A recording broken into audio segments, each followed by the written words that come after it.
Boom! We are live, ladies and gentlemen, boys and girls. Welcome to the Nolan Hawkeye Anthony YouTube channel. And I thank all of you for being here, wherever you may be. And of course, however you may be listening. It's funny, when I first recorded that intro or came up with that intro, I would post the show on SoundCloud, on Audacity. But since then, SoundCloud changed their things. You have to pay in order to post. They used to have a situation where you could basically post a certain amount of content for free. That's no longer the case. And then Audacity actually is no longer a thing. It was bought out, and I suppose I could still post there. But the thing is that YouTube is so accessible, and the content is not super like political or risque or anything like that. So the channel is not really at risk of like demonetization or any like major issues or anything like that. But I suppose there are still people who maybe use like iTunes or things like that. So perhaps I will reconsider uploading to a main place to where you guys can always, if you guys do listen that way, watch the content. But like I said, at the end of the day, it still is super readily available, and you can still everybody has YouTube. I mean, I even see like older people vis-a-vis the church who like have Instagram and things like that. So, and the thing is if you have an iTunes account, you likely have a YouTube account. So, anyways, I digress. Let me know what you guys think. I mean, do you guys think it's really worth the re-upload to a central location to like a more pure just audio, or as like an addition to like an option, or is YouTube just fine being the only place that I upload the content to? All right, guys, I had to whip out the hat. I was not planning on reacting to this today, but Iowa had such a gosh darn good day that I had to react immediately. Iowa had all four of their draft eligible guys drafted. Tory Taylor went in the fourth round to the the Bears. The Bears. I used to have a football. I think it was a football. It was either a football or like a Bears thing. I am not the biggest NFL fan in the world, but my dad grew up a Chicago Bears fan. Uh you guys know that my family's from the Midwest, and so it's kind of all over the board. Minnesota Vikings fans, Green Bay Packers fans, Kansas City Chiefs fans. It's pretty directed towards the Midwest, teams in the Midlands of United States. But I do have a cousin that's a Dallas Cowboys fan. But anyways, it would say "Da Bears," which is a common thing that would happen. Tory Taylor, I believe, or excuse me, Logan Lee, who was a late riser.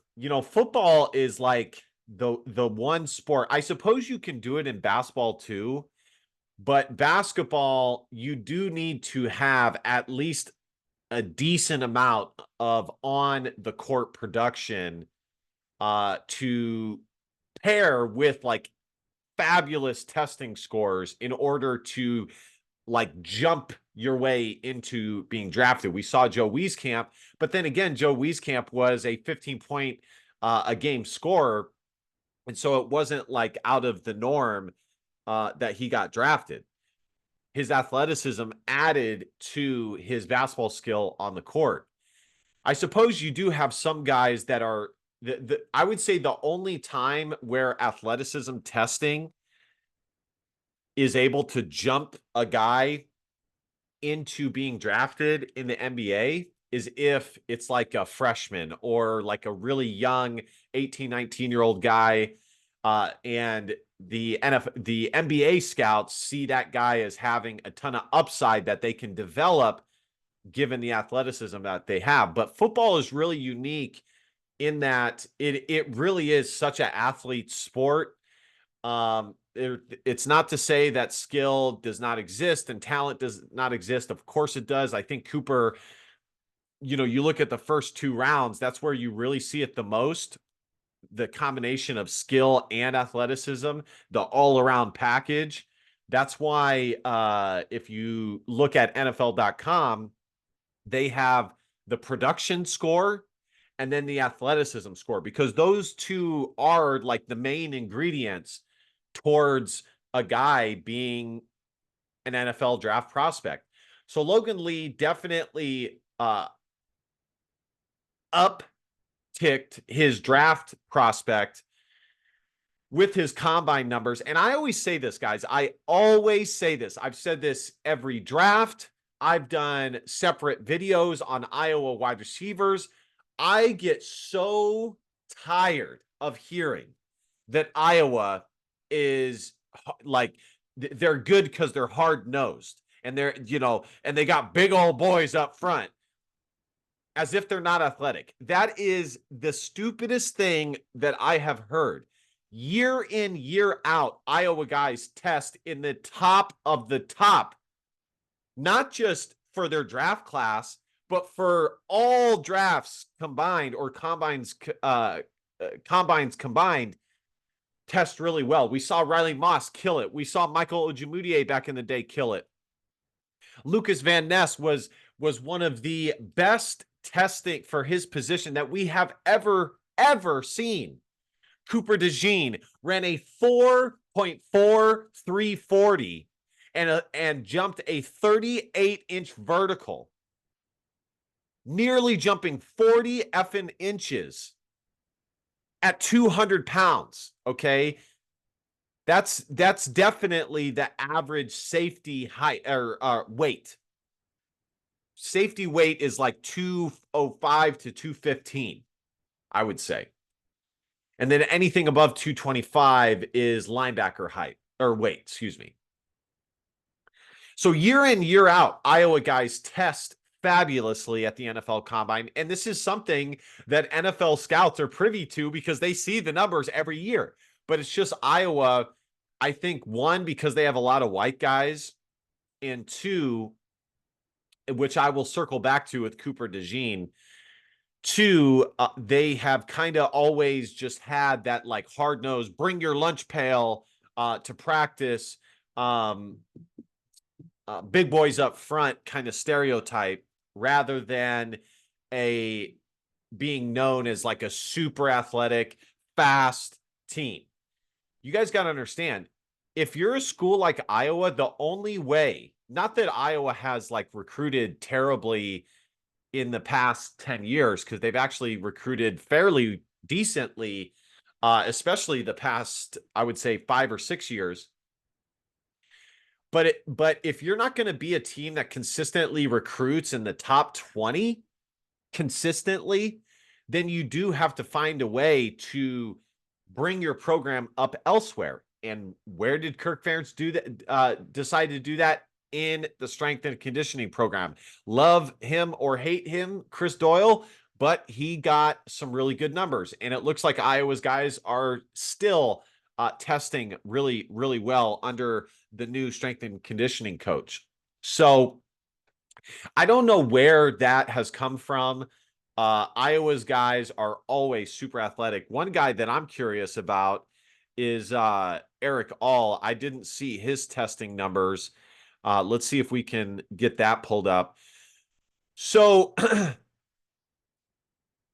I want to mainly talk about Eric All, and then we're going to talk about the transfer portal a little bit. or Cooper DeJean, excuse me. I want to mainly talk about Cooper DeJean and give my opinion why he slipped to the second round. But let's do this. Eric All testing numbers.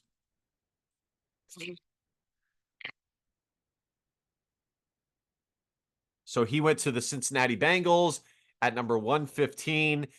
And keep in mind, guys, Eric All is the only guy that was not a multi-year player developed through the entire system from the moment they got out of high school.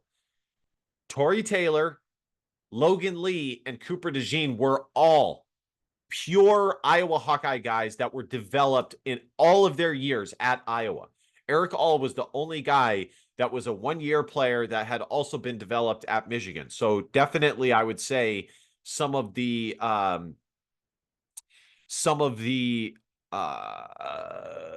praise should go to Michigan there. But all right, let's see here. Let's see if it has his numbers. 6'4", 252 pounds. Began his career at Michigan, where he played 20 to 22 seasons, transferred to Iowa. He had an ACL tear. I think he would have honestly maybe even gone higher had he not tore his ACL, especially with the NFL and college for that matter going towards more of a pass happy. I think the fact that Eric All was able to show scouts by playing in the Iowa system that he could block and be a lead tight end really helped him. We're very comfortable with where he's at in his recovery and how he's attacking that. Offensive coordinator Dan Pitcher said, we think he'll be able to contribute for us, and we feel good about that. Let's see. Maybe he didn't run. Because I don't.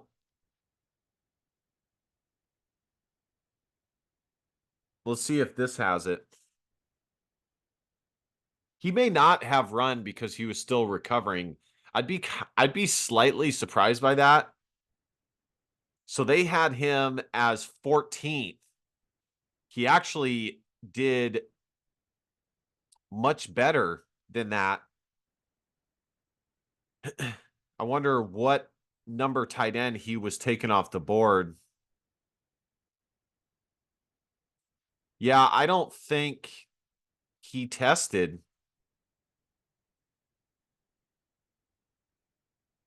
Let's see. This is PFF.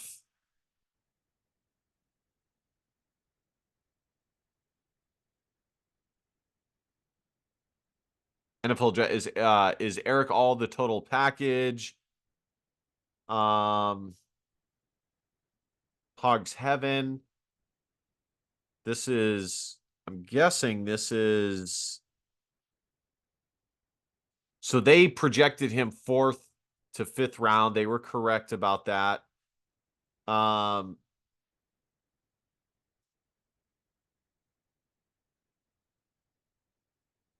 You know what I'm going to do is I'm just going to type in Iowa Pro Day and see what we get.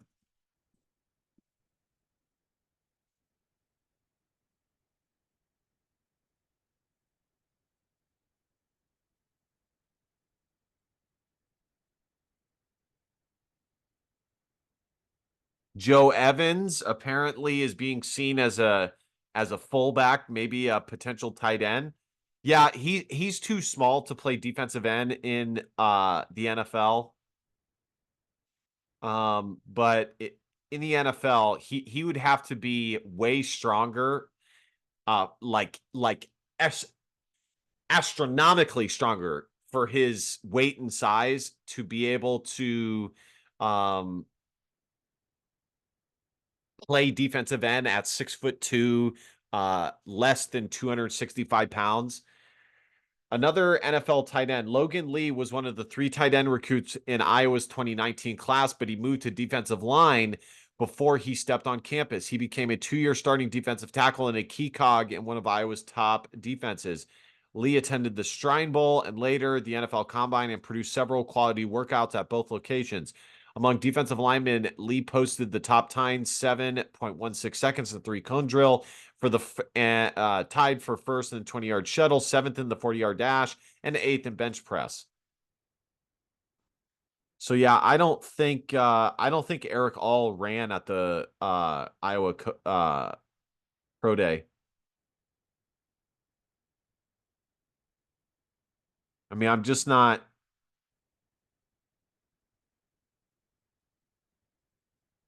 not seeing any numbers here. So here it is. Players' participation range from minimal to none, like DeJean, punter Tory Taylor, defensive tackle Logan Lee, and tight end Eric All, to those seeking a likely free agent path, like receiver Nico Reganey, defensive tackle Noah Shannon, offensive liner Rusty Feth. Okay, so you post this article, but you don't have any of the numbers. Thanks, Scott.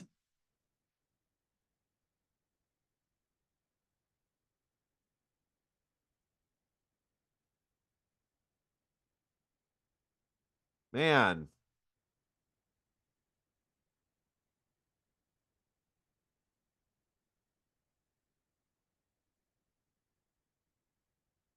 Well, guys, I did my darndest to find it. I could not find it anywhere. Like I said, Iowa is not the best at posting this content.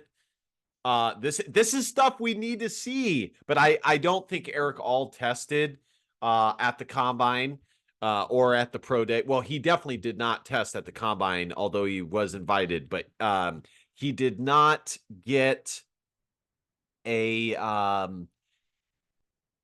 he did not test at the Iowa Pro Day. So, you know, this is really nice. Now, moving this on to, and they have his athleticism score at 65 on here, which is kind of interesting. 2024 combine tight end ranked 14th. That's kind of interesting because he is definitely seen more of a athletic tight end. But as far as Cooper DeJean goes, aka Cooper DeJean, I posted this immediately. I do believe that that Cooper was going to struggle, and I knew this to be the case. You guys got to understand, guys, in the world, but definitely in arenas such as sports and college sports, there is it's human nature. There is a group think that goes on. There is a bias that goes on. And it's very hard to escape. And I would say that in like Division I sports, and in particular the NFL, the best way that you can set yourself apart is to not fall victim to the groupthink and to be able to really think for yourself and assess for yourself and trust. See, the good franchises trust the people in their building and the thoughts that they have and the evaluations that they do. But a lot of franchises don't do that. There are a lot of franchises that actually lean on other franchises' expertise, if you can believe it. And regardless, what you end up getting is groupthink. And I knew for Cooper DeJean that him missing the NFL Combine was actually going to hurt him more than most, because the Combine would have allowed Cooper to, on full display, show just how damn athletic he really is. But he couldn't make it, and he couldn't do it. And he was able to test at the pro day, but doing it at the combine is just like a little bit different. It's more national. It's more out in the open. You know, Iowa, the fact is Iowa is not Alabama. Iowa is not Georgia. And even their pro days are not as nationally covered as the combine is. So I knew that when Cooper DeJean was unable to do that, that he was going to struggle mightily to shed hold on, guys. I'm just looking. There it is. To shed the white cornerback narrative. And listen, I'm not saying that I know this for sure or that, that it played like an insurmountable factor into this situation, because it would have been more apparent that that was the case had he gone like the third round or something like that, or the fourth round and slipped all the way down to those rounds. But he still went in the second round. But at the same time, he went several picks below what the national most, I would say 95% of all of the media outlets, not that it matters at the end of the day, but for what it's worth, 95%, if not more, had Cooper DeJean as a top 25 prospect. There were places that had him as the 16th, the 15th overall best prospect.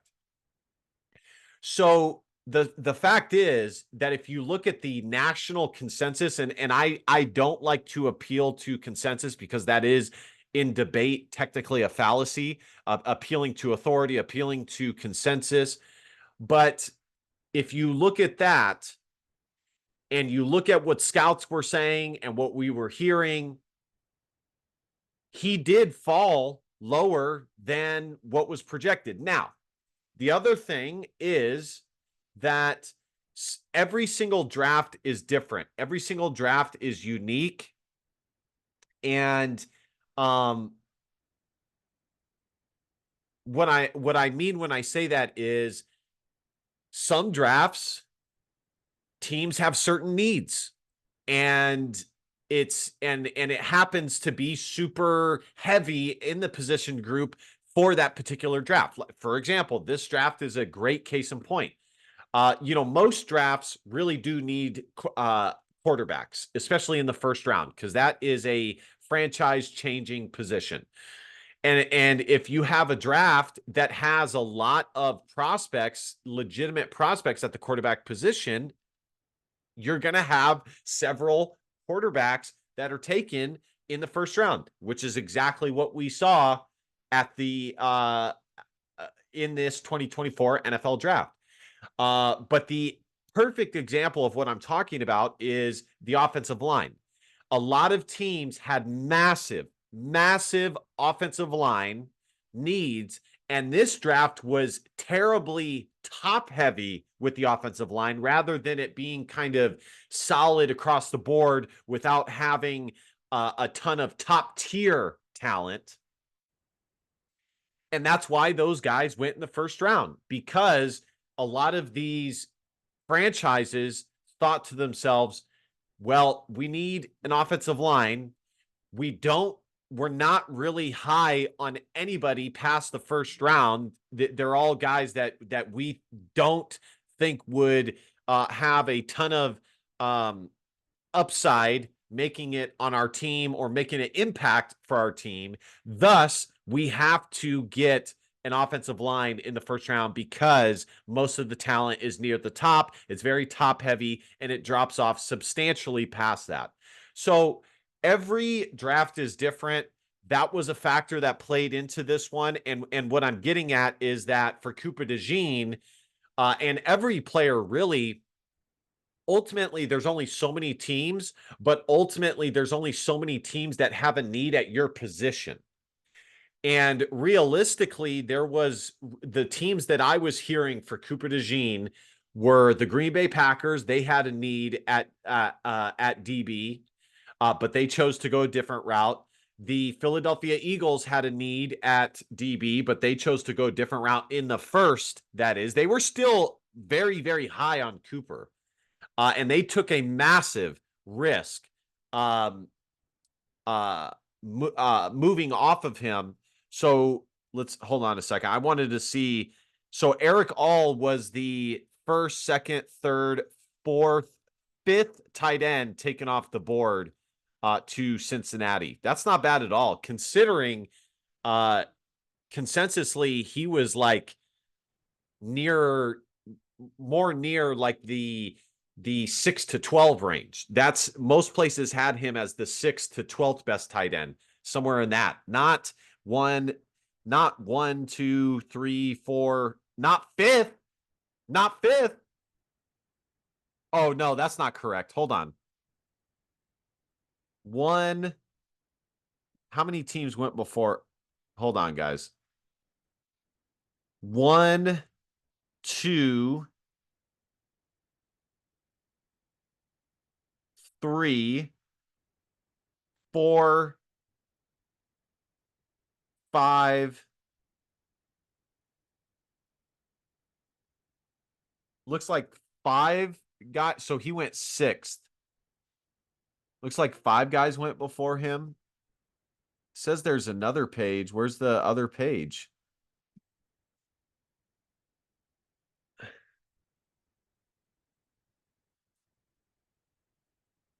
Yeah, let's just do this. Tight ends drafted.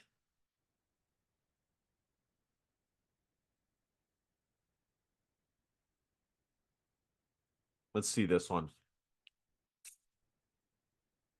So, guys, that's it. Every draft is different, but with all of that said, and while I do think that was a substantial factor to Cooper DeJean not going first round, I also do think that it was very difficult for him to shed the white cornerback stereotype.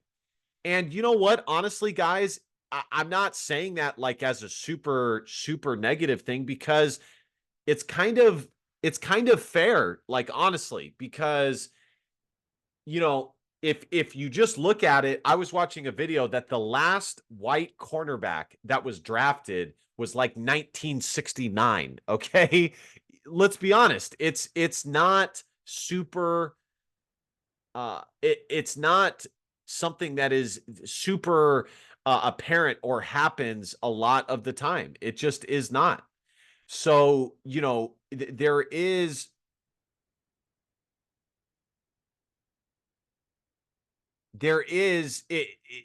some aspect to it that makes sense. So, either way, I think he landed at a good franchise. I think he's going to be very successful there. And if I were Cooper, I would be trying my damnedest to do better than the guy that they drafted before him. Um, and just kind of go from there. Um, in the end, he was still drafted very highly. It would have been very nice to have him taken in the first round in Iowa and Kirk Ferentz to have yet another first rounder under their belt. So here it is. ESPN is better. So Eric All was a lot of the tight ends were taken in the 4th round. A lot of them. Eric All was so Brock Bowers from Georgia was first. Georgia definitely is becoming a very nice tight end school. 1, 2, 3, 4, 5. So he was the 6th one off the board. I would say overall, he still absolutely outkicked his coverage and did better than most prognosticators were predicting. And that's awesome. Overall, this was an excellent draft for Iowa. Having 4 guys drafted, the main 4 guys that most people thought would be drafted. Noah Shannon might be drafted. I doubt it because he's taken a year off of football. But especially when you consider the fact that Iowa did not have all of their top talent head to the NFL. If Nick Jackson and Sebastian Castro and Jay Higgins went, Iowa could have had 6, 7 guys drafted.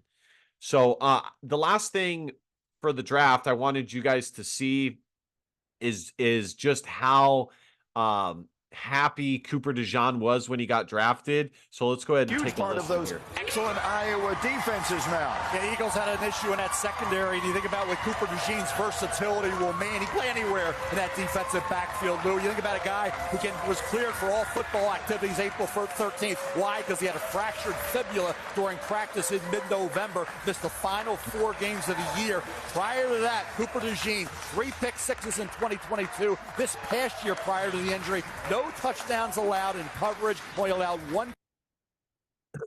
So that's it, guys. That is awesome. So the last thing that I want to talk about before we get out of here, I was going to react to the transfer portal. I think I'm going to maybe hold off for that until tomorrow. I wanted to talk about briefly, or maybe I will just keep this purely Iowa NFL draft. And tomorrow I can talk about the portal, Deacon Hill, and some of the targets that Iowa is in on. I think that's what I'm going to decide to do. I'm just going to keep this Iowa NFL draft. So last thing, very excited for the guys. Say what you will about Iowa football, but they definitely put guys in the NFL, and this year is no different. Next year is going to be no different because they, if you look at next year, I'll just rattle off some names. LaShawn Williams, Sebastian Castro, Jay Higgins, Nick Jackson, Deontay Craig, maybe Quinn Schultz, Xavier Wampa. I mean, next year, Iowa might have one of the best drafts that they've ever had. I don't see any like top tier talent like a Cooper DeJean, but they have a ton of guys that could be drafted anywhere from 2nd round to 5th round. Some guys that could slide in there. So Jermari Harris, they got a lot of guys. So I think this was a outstanding performance for Iowa. They are one of the programs who have the most guys in the NFL, and that has not changed. All right, guys. Like, comment, share, subscribe. You guys know the drill. Last but not least, DBAP, don't be a pussy will out facts or feelings, because your feelings just don't matter. Love you guys. See you guys next time. Good luck to all the Iowa Hawkeyes in the NFL. Go Hawks.